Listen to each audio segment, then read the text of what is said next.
Hey everybody, thanks for checking us out here on the Foosh, and today we are taking a look at the Marvel Infinite Series Death's Head figure by Hasbro. Now this figure is in the 3 3/4 inch scale. He's meant to be part of the Marvel Universe collection, but if you're like me, you know that this is a character that can be put in several different displays with several different collections. Now, he is intended as a Marvel Universe figure, and he does work well in that collection if we display him with, let's see, long shot here, for example, just because he's handy at the moment. Death's Head looks great. He's substantially burly and big and intimidating looking. He looks good. Now, in addition to Marvel, he has also made some appearances in some other pop culture franchises, like Doctor Who, for example. And I would love to have a Death's Head on my Doctor Who shelves, my 5-inch Character Options and Underground Toys Doctor Who shelves. But it doesn't quite work. The 7th Doctor shouldn't dwarf Death's Head this badly. Now, it's close enough where I want to convince myself that it works just so I can have a Death's Head figure in my Doctor Who display, but it's definitely not ideal. So he's not going on the Doctor Who shelves.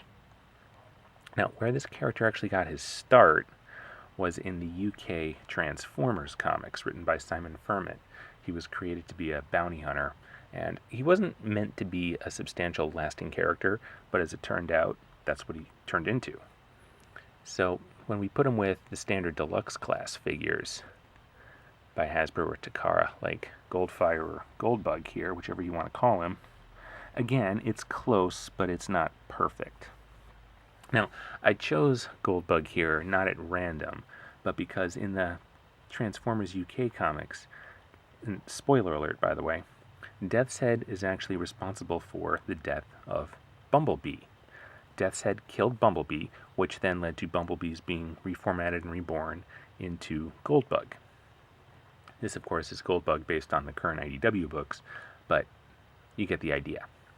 So Death's Head was not an insignificant character. He was a major, major player in the early Transformers comics, and that is what made me most excited to finally get one to add to my Transformers shelves. So while he doesn't fit in with the usual Transformers figures very well, I have found that he scales nicely with the Revoltech Transformers.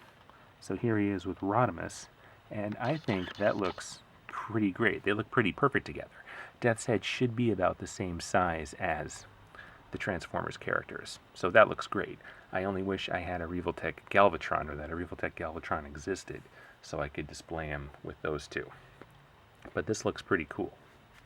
And as I learned in the Doctor Who comics, Death's Head is capable of changing size, so that's kind of the workaround here. He can travel through time and space, so that makes him fertile ground for Doctor Who stories. And he can change size, so that makes him fertile ground for Transformers stories. So he works just about everywhere. He's a very, very versatile character, and that's one of the things that's cool about him. But the figure itself is, I think it's really, really well done. And when I look at that, I definitely, absolutely see Death's Head. Now, I think he was built on the Colossus body, the Marvel Universe Colossus body. I'm not 100% positive. I don't own a Colossus anymore, but a lot of this figure feels very familiar to me. But there is a lot here that's new, so he definitely works and definitely feels like a new, fresh figure in my hands. But let's take a close-up of that head sculpt of his, because it is, I think, exceptionally well done. Let's see if I can get this thing in focus. Yeah, there we go. I mean, look at that. That is 100% Death's Head. Whoever sculpted this did a superb job on this, right down to that crazy weird jaw of his. This is Death's Head through and through. I'm very, very impressed with the head sculpt. That alone sells the figure for me. And I also love the color palette they used. He just looks great. He's in very superhero-ish colors with that yellow and the red and the blue. He just looks really cool. Now, for articulation, it's the standard Marvel Universe fare. And I like that his giant shoulder pads here don't really hinder his arm articulation very much at all. He can still get in these great, like, crazy psycho warrior poses with his arms up. So that was very nice to see. His skirt, or whatever you want to call it, does limit his leg articulation pretty substantially. His legs become next to useless. And his ankles are also pretty standard in my experience. There's a forward and back motion, and they swivel, but they don't rock side to side. So sometimes he can be a challenge to stand, just like any other Marvel Universe figure. Fortunately, his big heavy red cape here does a lot to stabilize him, so he actually is pretty easy to get to stand. Like, I can just do that and he stands.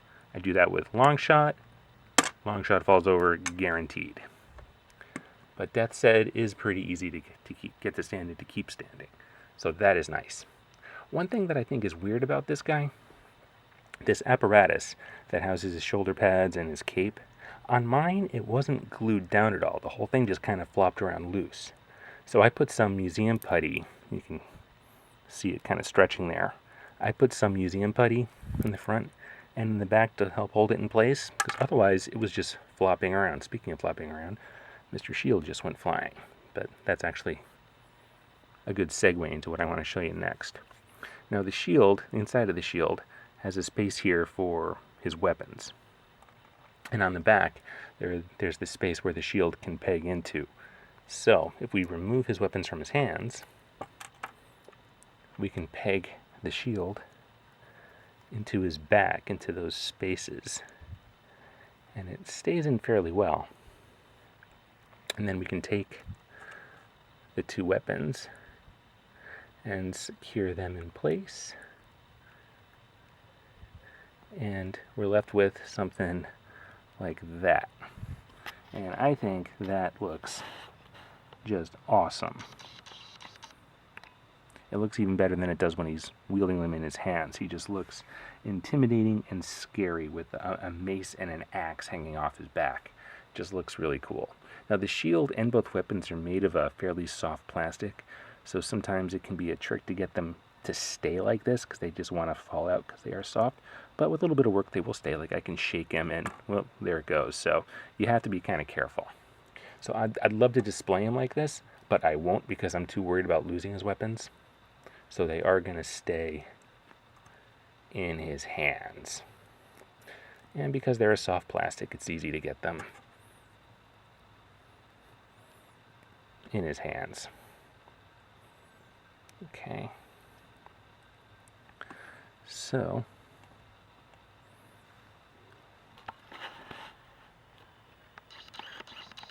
that is the Marvel Infinite Series Death's Head, who again is almost a perfect fit in a Doctor Who collection and a Transformers collection, but not 100% perfect.